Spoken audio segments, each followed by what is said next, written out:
The general principle is this: whatever bar you set for yourself, you have to, whatever bar you set for some other person to clear, you have to be able to clear that bar too.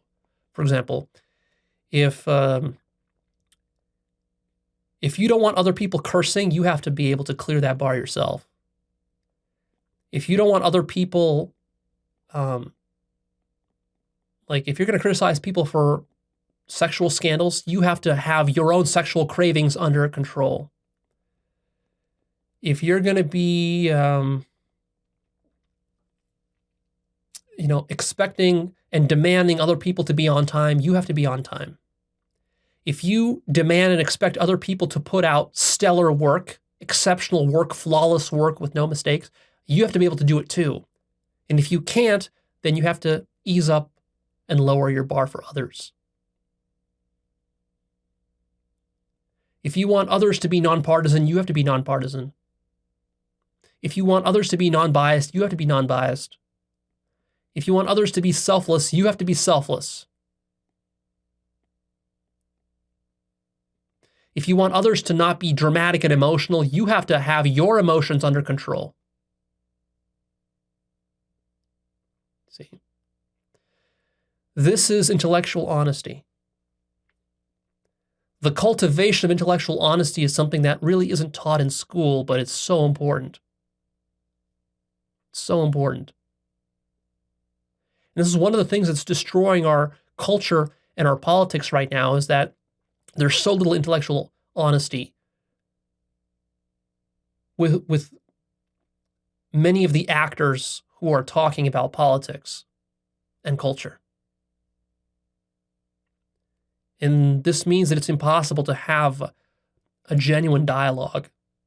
Instead, what we have is just people barking at each other and demonizing each other. It's tribal warfare, the culture wars. Here's a tip for you. Make a distinction in your mind of bad faith actors. Bad faith actors are people who have no intellectual integrity and who do not care about integrity or truth. These would be people like Sean Hannity, Tucker Carlson, Ben Shapiro. These are bad faith actors. Alex Jones. Now, I mentioned some of the very obvious cases of people on the right. You can also find maybe some bad faith actors of people on the left.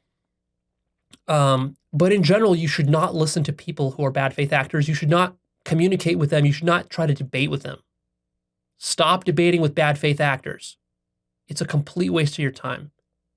Only engage in dialogue with people who have a relatively high level of intellectual integrity. This will save you a lot of hassle and just spinning your wheels. Intellectually spinning your wheels. That's mostly what the public intellectual discourse is that we see, whether it's about politics or God or religion or science. Most of it is just intellectual spinning of the wheels.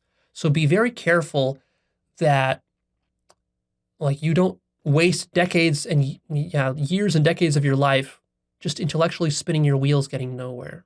It's very easy to get caught in these sorts of traps. Certain YouTube channels you can subscribe to, certain podcasts you listen to. The people you listen to, all they're doing is just intellectually spinning their wheels. They're not actually making progress intellectually towards anything. They're not actually developing their mind. They're not ever going to reach awakening, ever.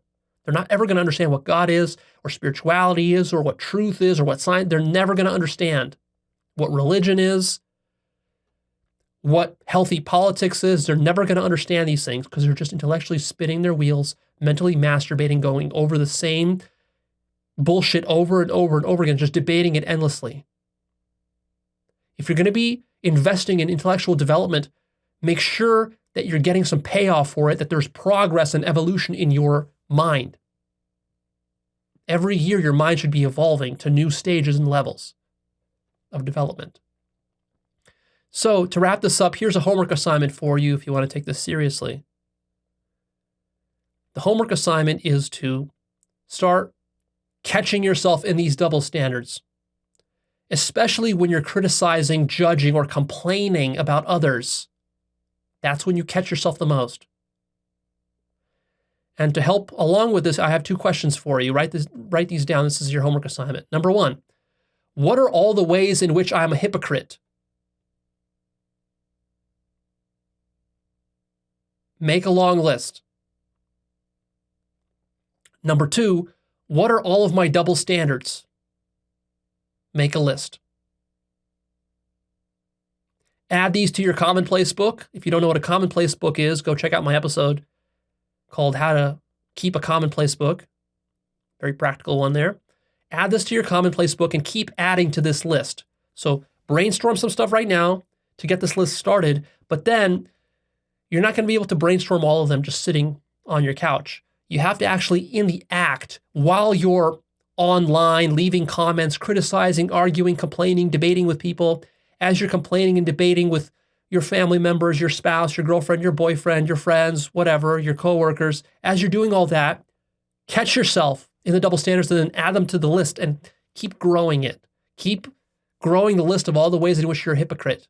And then you're going to have to surrender all those. And as you do that, your mind will purify. The divisions in your mind will heal, and you will be able to gain access to higher states of consciousness and deeper insights into the nature of reality and God. Ultimately, I hope you can see the important role of becoming more principled, just more principled, period. The role this plays towards your overall development